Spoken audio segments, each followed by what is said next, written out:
Good evening and welcome. A majority of the board is present, therefore a quorum is present, and the meeting is qualified to consider the agenda items.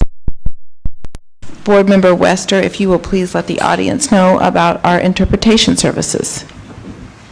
Buenas, si necesitan escuchar el mensaje o la reunión en español, tenemos a una intérprete. ¿Si puede levantar la mano la intérprete?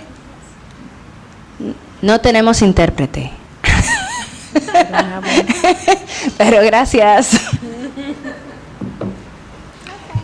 If one arrives, then we will update you.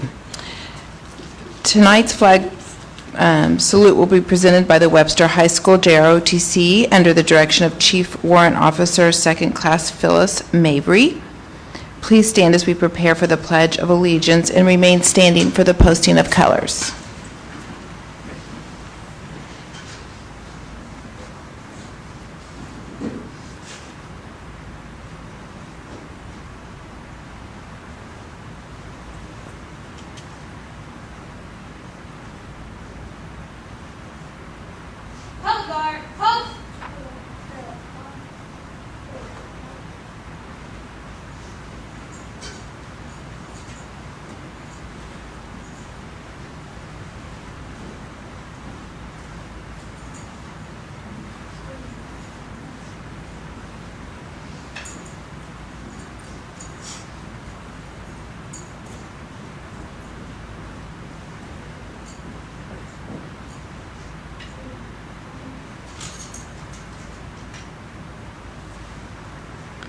Ladies and gentlemen, please join the Daniel Webster High School Junior ROTC Color Guard in the Pledge of Allegiance.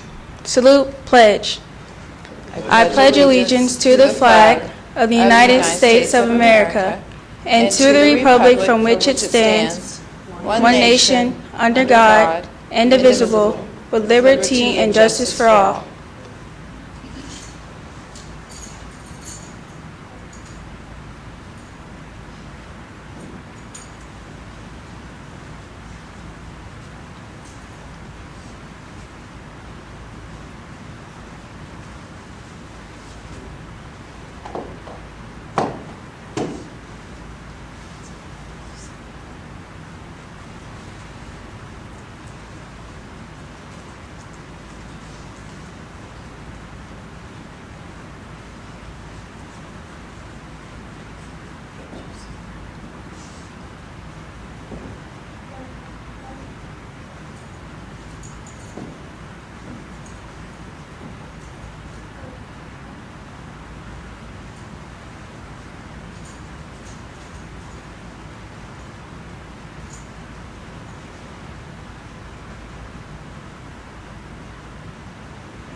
Ladies and gentlemen, you may be seated. Mr. Percival, I'm sure you will be proud to introduce tonight's cadets. Tonight, our color guard was presented by the Daniel Webster High School Junior ROTC Color Guard. Their instructor is Senior Army Instructor Chief Warrant Officer Phyllis Mabry. Their principal, of course, Shelley Holman. And students tonight were Pledge Leader Cadet Master Sergeant Jaden Brown.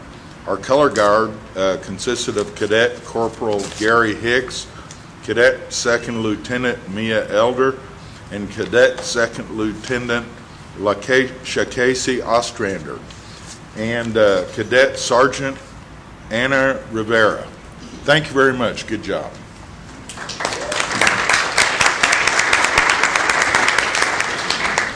I want to remind everyone that if you wish to address the board, you'll need to sign up with the board clerk at the end of the board table here, Ms. Cindy Hutchings, and you have a 5-minute limit for those comments.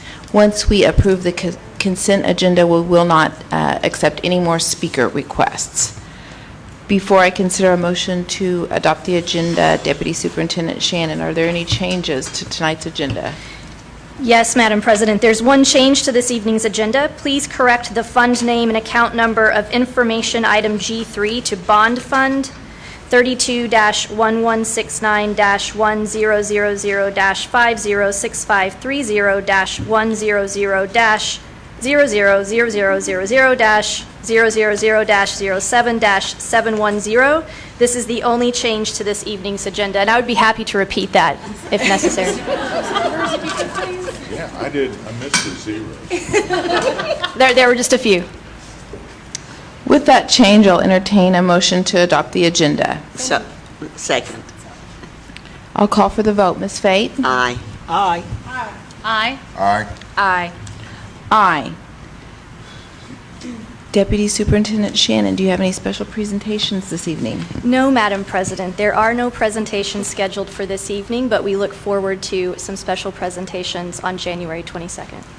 Exciting. Remember that the 22nd is on a Tuesday evening, as the prior day is a holiday, and we're working to make sure our school board meetings are days when kids are in school and families are thinking about things like school and not on a vacation. We need to approve the minutes of the December 17th, 2018 regular meeting, and I'll entertain a motion to approve those minutes now. So moved.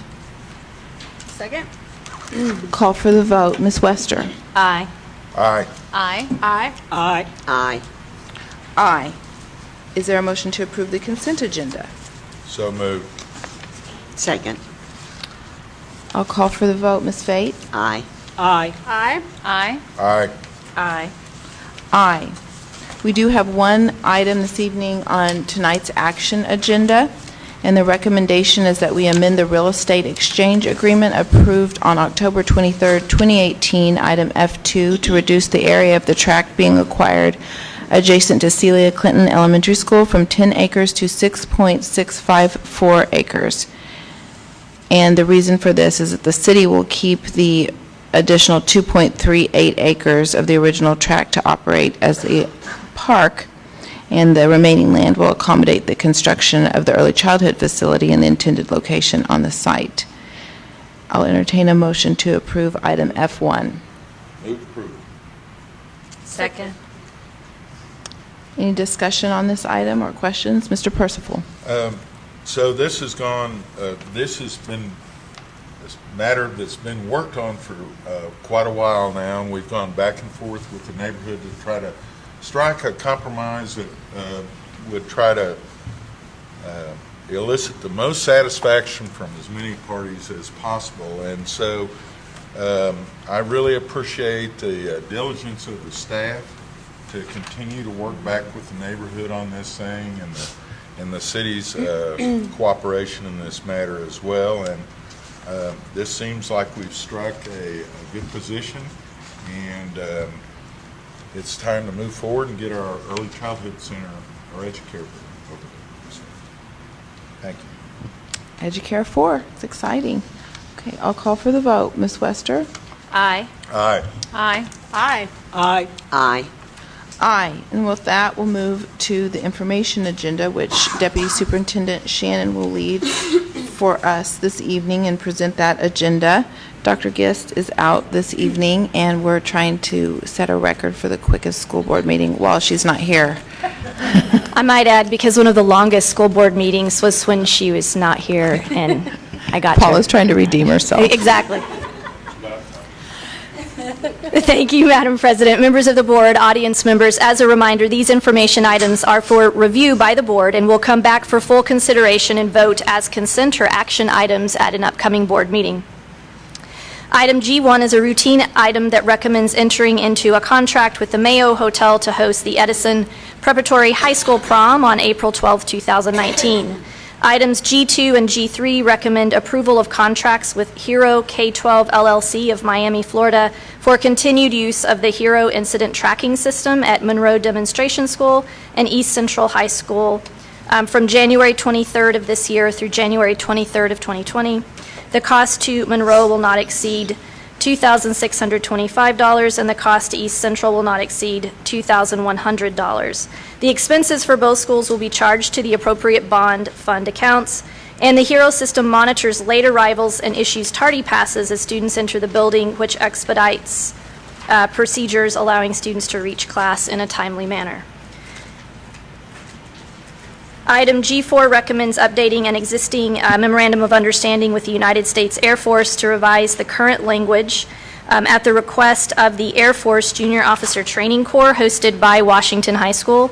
The current MOU verbiage has generated some confusion, not just here in Tulsa, but apparently worldwide, and inconsistencies in program application. So the United States Air Force is working with different locations to update the language. The new verbiage will provide a more clear understanding of all responsibilities, and these changes present no cost to the district. Before I move to item G5, I'll pause for questions on any of those. I don't have a question. We do have Mr. Huffines who'd like to speak to item 2 and 4 and 14, and I can, Mr. Huffines, if it's okay, we'll get to 14 and then we'll let you speak to all 3 at one time. Okay, well, I'll call you up at the end of 14. Item G5 is a recommendation to pay full-time classroom teachers and librarians who have received National Board Certification an annual bonus based on funds provided by the state. For this purpose, a full-time teacher is defined as a classroom teacher, librarian, counselor, audiologist, speech pathologist, or school psychologist employed as a 1.0 full-time equivalency on school personnel reports. This item poses no cost to the district. Again, we are the pass-through for the state funding. Bonuses are to be paid by the State Department of Education through the district's payroll service, and thus will be contingent upon state funding. Yes. So, just to be clear, the state did reinstate funding for speech paths, audiologists, school psychs. That is correct. Okay. I believe that happened last year, and then we await this year for the state to vote on the... Always waiting on something. Yes, so... Thank you, Deputy Shannon. And if we have more specific information on this when it comes back for consent, we'll most definitely provide that as well. Items G6 through G9 will be presented by Chief Information and Analytics Officer Stephen Fedor. Mr. Fedor.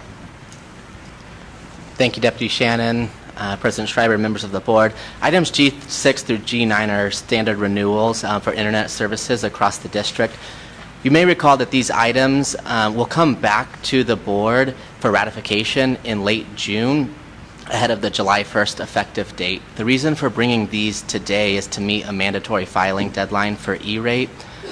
E-rate, as you may recall, is a federal program aimed at supporting schools and libraries to obtain affordable broadband. The E-rate program provides a discount of about 90% on broadband services. The remainder of the cost is covered by the Oklahoma Universal Service Fund, or OUSF, with the exception of a small amount of money that is for related fees, about $26,000. So item G6 and G7 are aimed specifically at the 2 major data centers here at this building and the one at our transportation building. Item G8 is to cover a couple of sites that are used for which is used for security and other items to keep the internet there. And then G9 is the what we call wide area network, and that is for all of the school sites to receive their internet. Total cost of all of those combined is about $1.6 million, but once again, out of pocket from the district is only about $26,000, and those are there's expenses that aren't allowable under E-rate or the Oklahoma Universal Service Fund. Happy to answer any questions that you may have on these items. Ms. Wester. Thank you. So, quick question. Is this going to help with the reliability of the internet services throughout the district? Or, because I know at times it goes off and on. Yep. So these specific items, in that they're renewals of the same Cox services that we're receiving, won't change any of the reliability issues that may have been seen at school sites to this point. One of the benefits, or I guess good things about this, the reliability issues that we have seen in some sites is not related to Cox and their reliability. One of the biggest areas that we do see reliability is actually due to hardware, and in particular, something called UPS, or uninterruptible power supplies, currently have work going on to replace all of those in school sites where they have some outdated hardware. So definitely some work going on to improve reliability, constantly looking for those opportunities. These items in particular won't change that, but once again, some work going on where we hope to improve. Items G10 through G19 will be presented by Executive Director of Bond Projects, Chris Hudgens. And Mr. Hudgens, would you pause after item G14? Correct. Okay. Thank you, Deputy Shannon and board members. Items G10 is to approve the Supplement 14, our master contract with our construction manager, Crossland Construction. This is for the interior renovation at Cooper Elementary. Item G11 is to enter in contract with the lowest responsible bidder for HVAC renovation at Kendall Whittier. This past summer, we did the west wing and the central wing. This is phase 2 for the Kendall Whittier Elementary, and it will be the east wing and then the main administration area and the other parts of the building. So this is all part of the 2015 bond issue, and it's currently out to bid right now. Item G13 is to approve an amendment with Trigon General Contractors and Construction Managers to provide construction management services for the interior renovations at MacArthur Elementary. This project will take place this summer. And G13 is to approve Supplement 11 for a master contract for interior renovations, Cooper, MacArthur, Rogers, and HVAC improvements at Hoover Elementary with Allied Engineering. And items G14 is to approve the purchase of servers to Lighthouse Electric. This is to support our new ACTI camera systems, and that is all part of the new security cameras, part of the new 2015 bond. Are there any questions on those? Mr. Huff-Hines. Thank you. 2019, Bright with Promise. Greetings to our Honorable Deputy Superintendent Shannon and our Madam President Suzanne Schreiber, and each of our Honorable Tulsa Public School Board members and honorable staff and team. We are grateful for all the teachers and citizens of this great city, Tulsa, Oklahoma. It's a joy to be with you on the 7th day of January in the year of our loving Lord, Jesus Christ, 2019. Yes. G2, James Monroe. His character and leadership are consistent with community values. I believe, and many believe, the name of the school can empower students to walk in a similar greatness exhibited by the name. TPS Monroe Demonstration Academy. Kindle edition from Kent State University Press. It's a book, James Monroe, Oberlin's Christian Statesman, Reformer, 1821 to 1898. Chapter 1 lets us know he was ordained to preach the gospel. We can also read from a statement by the President Jefferson. The great Jefferson said, Monroe was so honest that if you turned his soul inside out, there would not be a spot on it. Recommendation, approve a contract with Hero K-12 LLC, Miami, Florida, to continue the Hero Incident Tracking System for Monroe Demonstration School. January 23rd, 2019 through January 23rd, 2020. Cost not to exceed $2,625. And moving forward, Washington High School. And reminding us of the integrity of the great man Washington High School was named after, Booker T. Washington. In chapter 4 of his autobiography, Up from Slavery, said, and you all might remember, and you might remember this from when you read it, he said, one of my teachers taught me how to use and love the Bible. And I will add, may we continue to make this a priority. Recommendation, update the existing Memorandum of Understanding the United States Air Force to revise the current language of the request of AFJROTC hosted by Washington High School, Tulsa, Oklahoma. The current agreement will expire on June 30th, 2019. And on G14, and grateful for this board's high interest in keeping our children safe and supportive of this investment in our children. Thank you, Madam President, for your excellent leadership.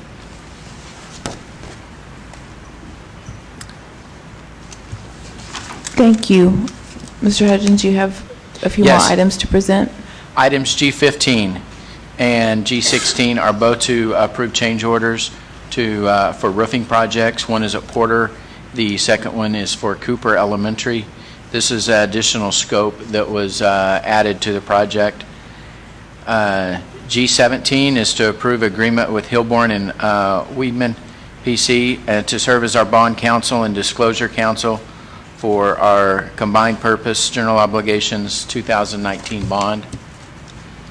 And G18 is to approve our paying agent, BOK, combined purpose general obligations 2019A.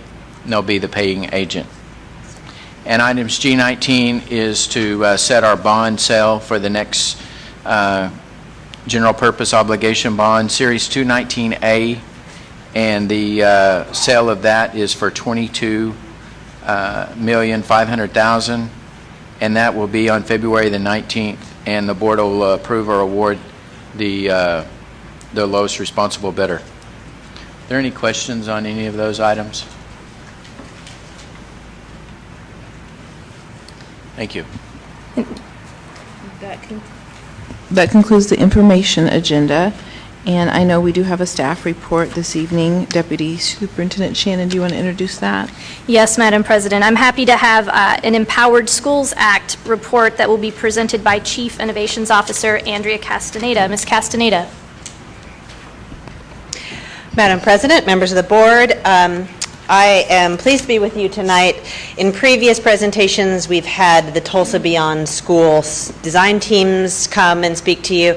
Today, what we want to do is lay the foundation for Tulsa's Empowered Schools Act zone application, which you guys will be receiving in the coming weeks. And what it does is introduce the possibility of statutory and regulatory flexibility for the participating high schools. Tonight's presentation really just describes the major components of the application and gives you a chance to ask any questions you have now. The item will come to you as an information item and then as a voting item in the coming weeks. So to begin with, what we wanted to do was just give you a sense of two things simultaneously. The first is the work the teams have done, and the second is the structure that the zone application will take. And that's what these numbers are going to walk you through tonight. So numbers 1 through 3 are the portions of the application that form the basis of why we might pursue a zone application and how deliberate the teams and the district has been. This application will be Oklahoma's first. It has been attempted once before, and it was voted down by members of the participating faculty. So that means that we, along with you, are figuring this out for the first time together. There is no template in Oklahoma, although there are very reliable templates in other states. Sections 4 and 5 are going to present the details of the school level application inside of our zone. That's where you will see some of the details about what the schools themselves are contemplating and some of the initial components of each school model. 6 and 7 are the actual process steps that will happen. That will be your consideration of the district zone application, and then subsequently the state's review, the State Board of Education's review of the zone application. And then number 7, I just want to point out, is that the school teams are going to be working simultaneous to all of this. They can't pause. They do need to continue, and they'll be doing their work as you are doing yours. Some of this is review, so I'm going to go quickly until we get to the new content. So first, the basis of our zone application is going to be the engagement work that we've done throughout the city in the last school year and up through the fall. And that work resulted in 5 common themes across all stakeholders. Those are the themes that almost everyone, no matter who we talked to, said was really important about high school. And you can see these up here. These are the aggregation, therefore, of hundreds of interviews and thousands of voices. And the purpose of this was to make sure that as we built the skeleton of an approach for Tulsa, that we were building it from the voices that are the most important ones in our context. From that, we crafted the initial policy infrastructure of the zone application. That is our graduate profile and the 5 design anchors around which all of the teams are working. Just as a reminder, we included this here. Our grad profile is a little unconventional in the national landscape because it is first spoken in the first-person voice of students. And second, it's designed to capture as much as possible about what we heard students say, in addition to teachers and the adults in their lives in the broader community. These 5 anchors are the 5 anchors that all the design teams are working around. These bring coherence across the zone, even though each model is a little bit different. These are the things that the models, when fully designed and articulated, need to be addressing. From that point, we worked with all the high schools in our district. We opened it up to everyone, and we had 4 high schools join the Tulsa Beyond project and cast design teams. Those design teams are majority share educators, but they also include parents, community members, administrators, and students. This is the process that they've been in since then, which is extensive work as teams, articulating their vision, and designing the major components of each school model that are the result of the combination of the engagement work we all did together in the early stages and their school and community-specific engagement work. In addition to this, they've also had the chance to talk with and learn from local and regional and national experts. They've done site visits. They've run very small samples of their ideas to see how they behave.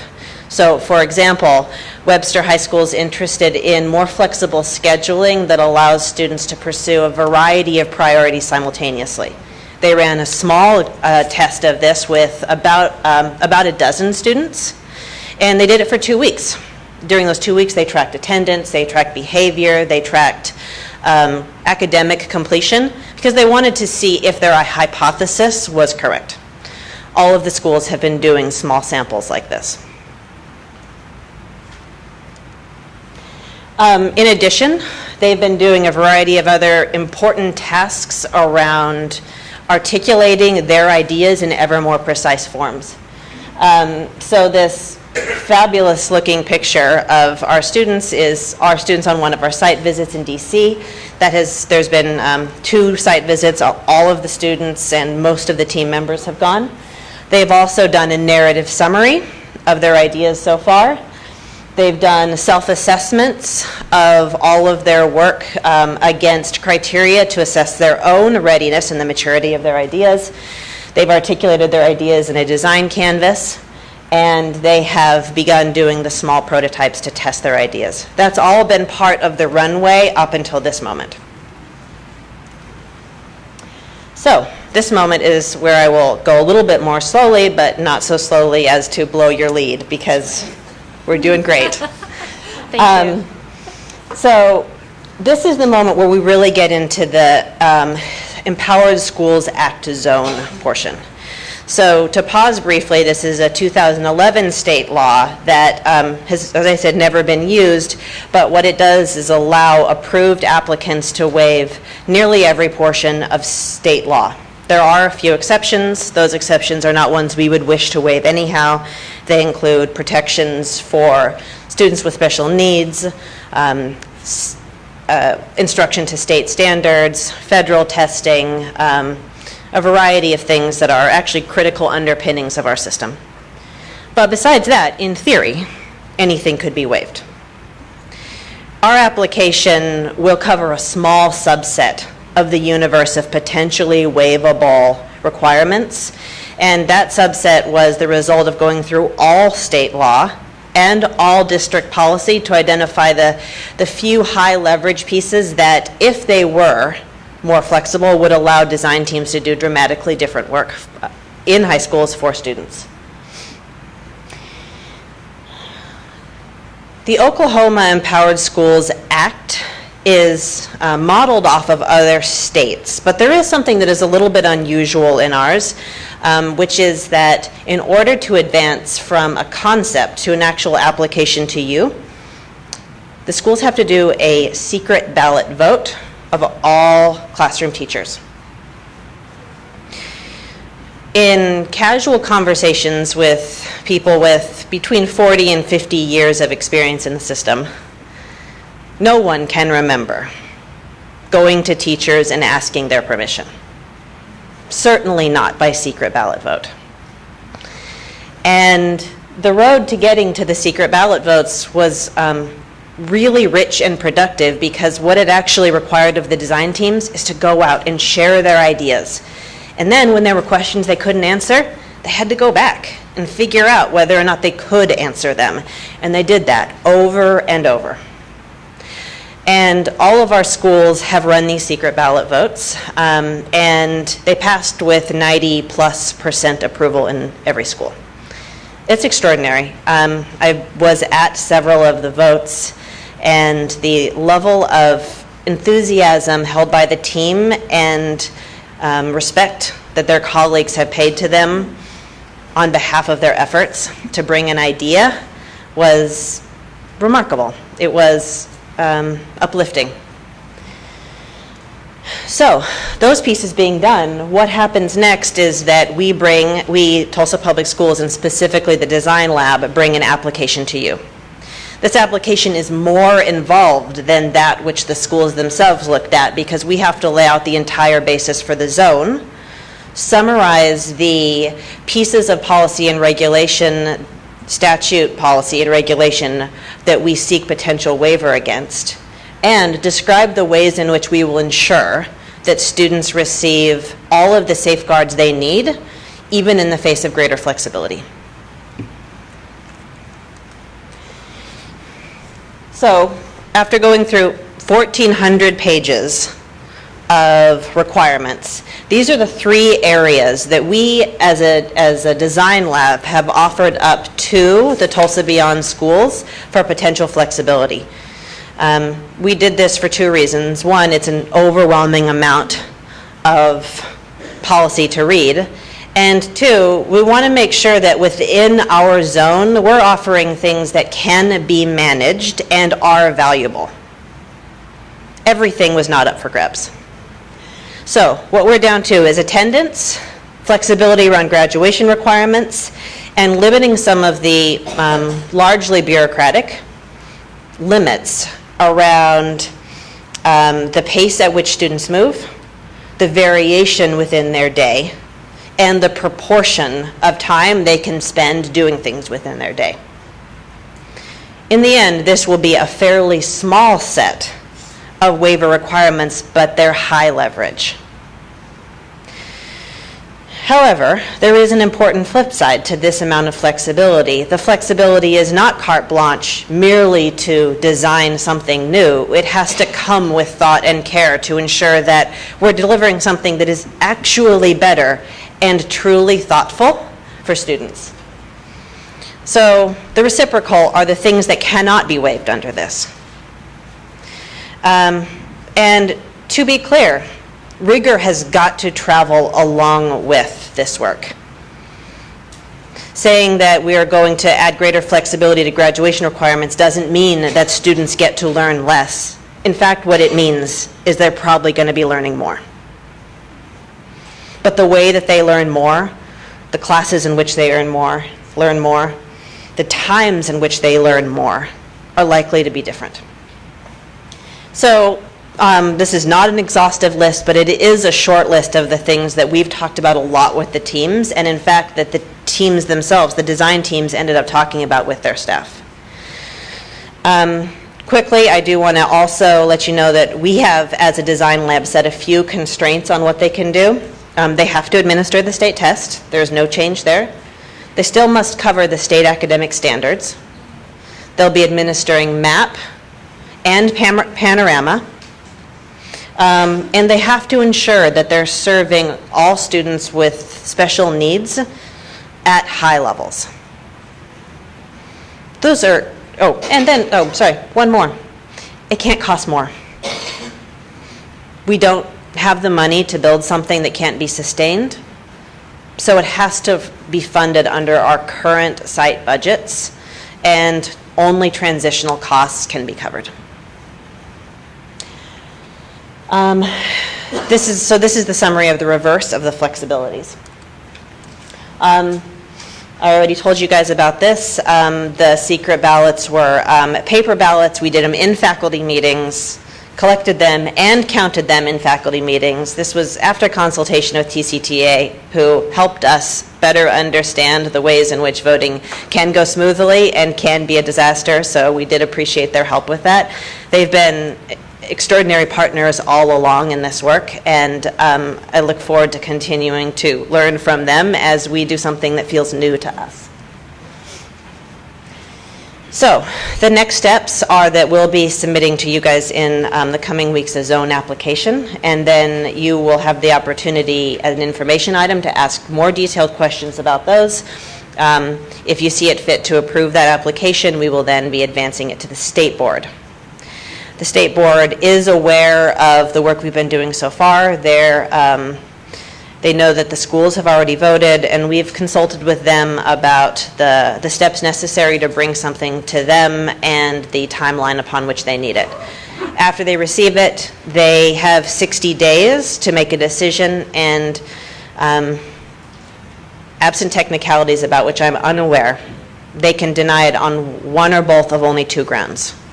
It's likely to result in lower outcomes for students, or it's likely to be financially unsustainable. I'm going to turn it over to you all for questions now. Any questions from board members? I want to say thank you for pausing on the secret ballot and the teachers having sort of the say in whether this is going to happen or not. Every once in a while in Oklahoma, you see our populism rearing its head, and I love that. I think it's so important, and it obviously is probably key to the success of the program. So I think that's interesting. Looking forward to seeing the application. Yeah, absolutely. Other questions or comments? Thank you. Thank you.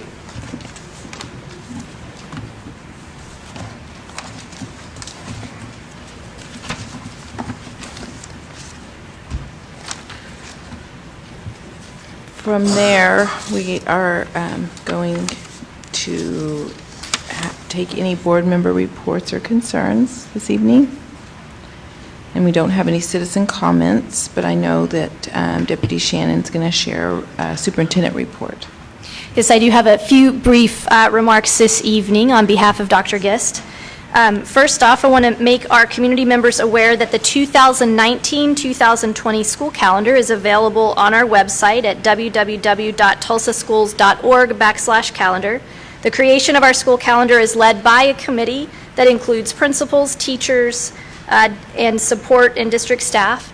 We also have parent representatives, and our Tulsa Classroom Teachers Association sits on that committee.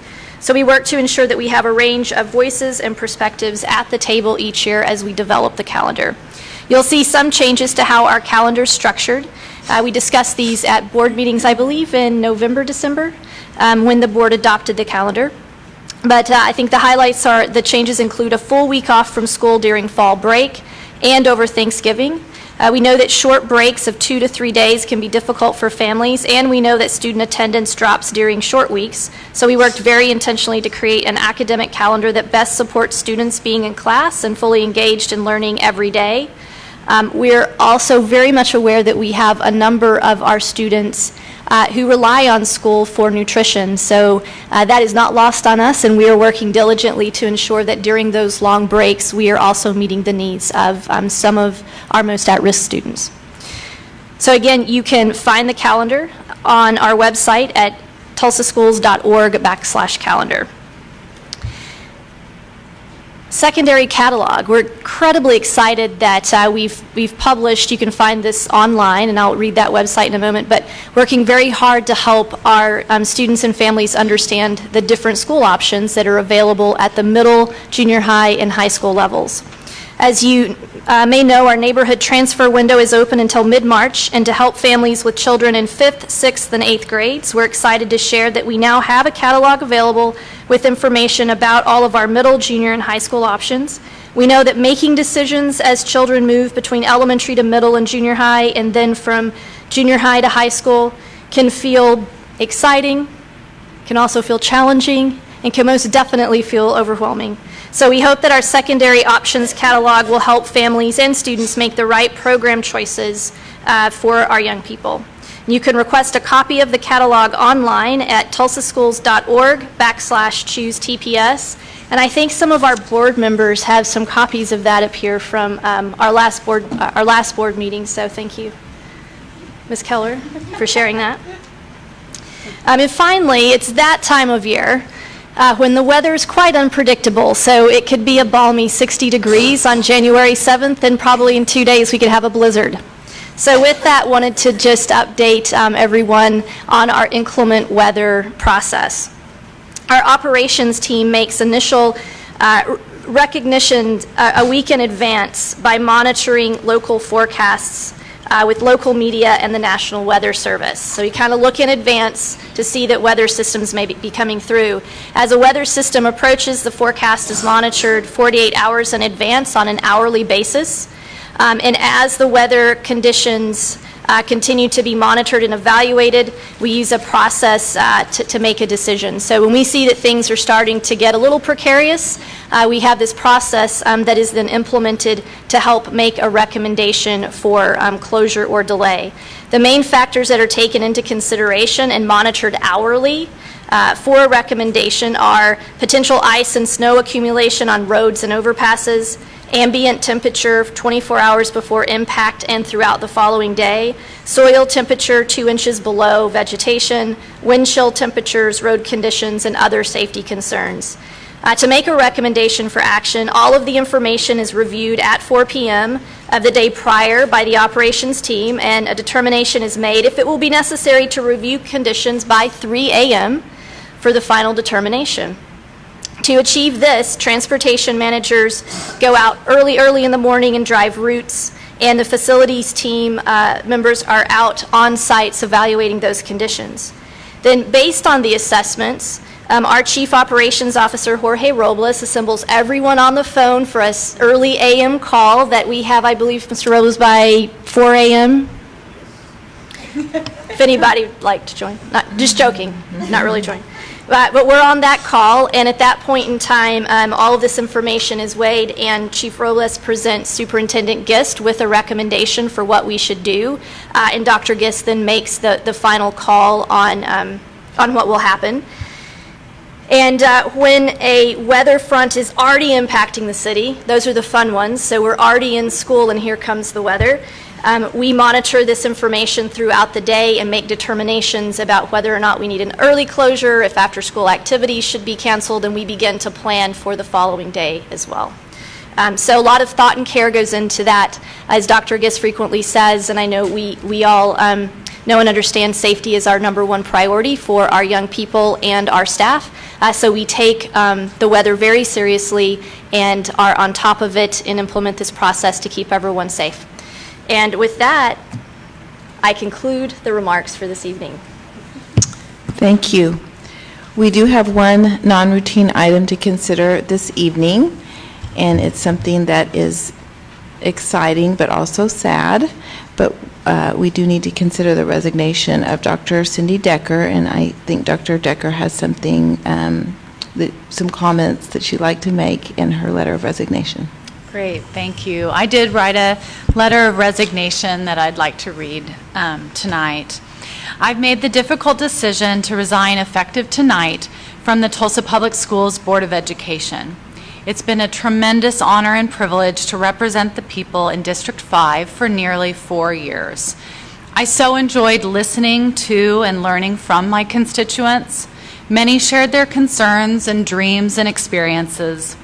And all that input helped me ask better questions, educate our superintendent and board, and make more informed decisions. I have also loved getting to work with Team Tulsa. I admire and appreciate each of you. I am in awe of your dedication, professionalism, and sense of urgency for improvement. I am proud of much of the work accomplished over my time on the board. I want to name just a few. The board's work guiding the strategic plan Destination Excellence. It is extremely difficult in a district of our size to create a vision, communicate this well, develop clear steps, and prioritize work and measure how it's going. And I feel this has been done very well and continues to be updated also well. Also, the district's growth in its data knowledge, data sharing and transparency, setting goals and using data for improvement. This work is highly commendable. I'm proud of the work managing the state cuts to our budget. I'm proud of the importance placed on students loving to learn and a joyful climate. It's essential that students are happy and comfortable and feel belonging in the classroom and our schools. And I appreciate that our district has specifically named this and measures it. And I'm also proud of the infusion, the mass infusion, of student and teacher resources and supports. But at the same time, there are immense issues to solve, and it's hard to leave without seeing them through. The high teacher turnover in our state has caused us to have fewer and fewer experienced teachers. The district goes above and beyond to hire well and train novice teachers, but the enormity of this task makes this very challenging. To provide a relevant statistic, the number of emergency certified teachers before I came on the board in 2014-15 was about 500 in our state. In just over my nearly 4 years, now this year we're nearing 2,900. This is nearly 500% increase over just my time on the board, and it's much higher if you just went back a few more years before that. And lastly, the work helping implement the core value of equity is an immense issue to solve. We all know the dramatically stark differences in student experience and achievement by race and income. This is concrete evidence of the importance of the district's equity work to eliminate these disparities so that we create a world-class city with well-educated youth living in each and every zip code. I'll close by just saying I've personally learned and grown so much from serving in this position. Thank you to the community for affording me this rewarding experience. Thank you, Dr. Decker. My recommendation, like I said, with excitement about her new position, but reluctance to lose her, is to accept the resignation of Dr. Cindy Decker, Board of Education member representing election district number 5, to be effective immediately following the adjournment of this meeting and declare such office to be vacant. The Board of Education will receive written applications until January 11th, 2019 from qualified persons applying for appointment by the Board of Education to the vacant position created by Dr. Decker's resignation to serve the balance of her term. So with that, I'll entertain a motion. Nobody wants to do it. Nope. So move. I'll second. Any discussion from board members? I'll call for the vote. Ms. Wester. Aye. Aye. Aye. I Aye. Regretfully, aye. Aye. I hope that you all join us at the next meeting on the 22nd when we commend Dr. Decker for her service and acknowledge her service here. I can say that each of us are going to miss her in our own way. Having served on leadership with her, she is a quick learner and someone who really models how to listen, models how to learn from her constituents and others, and is thoughtful and contemplative and asks all the right questions and works through an issue with you until the wee hours of the morning, and also is never too serious about anything, and can also have a fun laugh when it's necessary and things are really stressful. So I know that I'm personally going to miss her very much, and the things that she's acknowledged that we've worked on while she's been here don't necessarily list all the things that she personally made happen. And I hope when we have our next meeting, we'll talk more about those. But she was a big part of our superintendent's evaluation process, changing, and was really critical to that work. The whole board worked on our name changes, but Dr. Decker was a big, big part of making that happen, and it's something I know that we're all proud of. And a number of other things that just involve reading charts and statistics and facts and numbers, and how helping us all understand what certain percentages mean and don't mean, and questioning them and asking if that's the right question to ask. Well, hopefully we've all internalized some of that and we can do it for ourselves, but I'm pretty confident we're going to miss our chief economist. But we'll talk all more about that at the meeting on the 22nd. So I hope you'll join us to celebrate her service and her new role at leading our 4 educators, soon to be 4 educators in Tulsa, and preparing our youngest citizens to become great Tulsans. So we're going to miss you, Cindy. The application process for her position has begun. We do have several applications already in hand, but we are accepting them until Friday, January 11th at 4:30. They can be submitted online via email to the clerk of the board or by hand delivery here to the Education Service Center. And the application and qualifications are available on our website at tulsaschools.org/District 5.